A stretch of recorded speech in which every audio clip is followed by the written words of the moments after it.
print. So in 1924, de Broglie claimed that small particles of matter may at times display wave-like properties. So the relationship P is equal to h over wavelength derived by Einstein as momentum of photon. So this should also apply to particles of matter. For a particle of mass m with speed du, the equation transforms into the equation for the de Broglie wavelength, which is this. So wavelength is equal to h over p, or momentum. Once we replace momentum with m multiplied to v, which is speed, we get h over m multiplied to v. Two different evidences support the claim that light behaves as both particle and wave.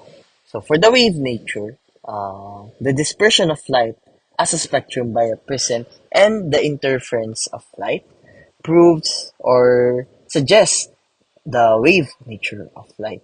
On the other hand, Einstein's particle properties through photons or the photoelectric effect suggest the particle nature of the electromagnetic wave. So the equation is a famous relation. This equation is a famous relationship for the wavelength of a phase wave. Today, it's called matter waves. This means that whether an object is big or small, it can behave like a wave.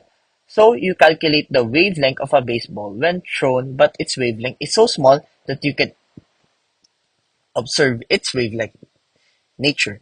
So what this means is that a baseball, so once you throw it up in the air, it can also behave like a wave. But because the baseball is a macroscopic particle, it is so big that you cannot notice the wave-like nature of the ball. So its wavelength can be super small that you cannot notice the wave-like nature of the baseball. However, in the subatomic particles, on the subatomic world, you can notice the wavelength, the longer wavelength, because the mass is so small. As you can see in the equation for the de Broglie wavelength, uh, as you decrease the mass, for example, the mass of an electron, because the mass of the electron is so small, its wavelength is so high, so long. So if matter waves exist for small particles, then beam of particles, like electrons, should exhibit properties of waves like diffraction. So what is diffraction? Diffraction is basically the bending of light. As you can see, for example, we shoot a beam of electrons at a 10 me- uh, at a narrow slit. Once we shoot a beam of electrons at this narrow slit, um, there's a property of diffraction that the waves will bend. So once the waves bend, we can see a pattern wherein in the middle, yun yung pinaka maliwanag sa pinaka gitna.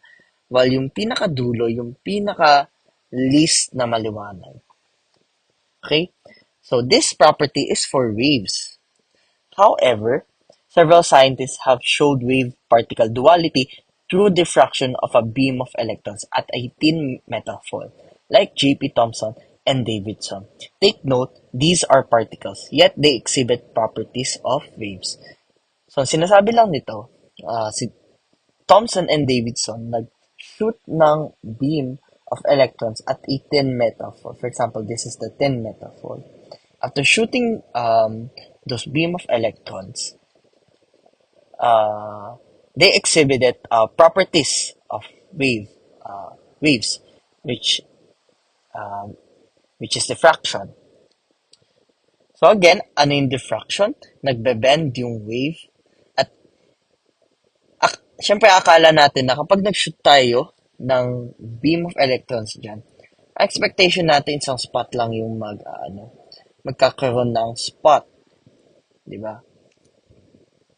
Pero ang nangyari, after shooting those beam of electrons, nagkaroon ng diffraction dun sa beam kung saan nagkaroon ng pattern wherein yung nasa gitna, yun yung pinakamaliwanag maliwanag at yun nasa pinakadulo, yun yung pinaka-least na maliwanag.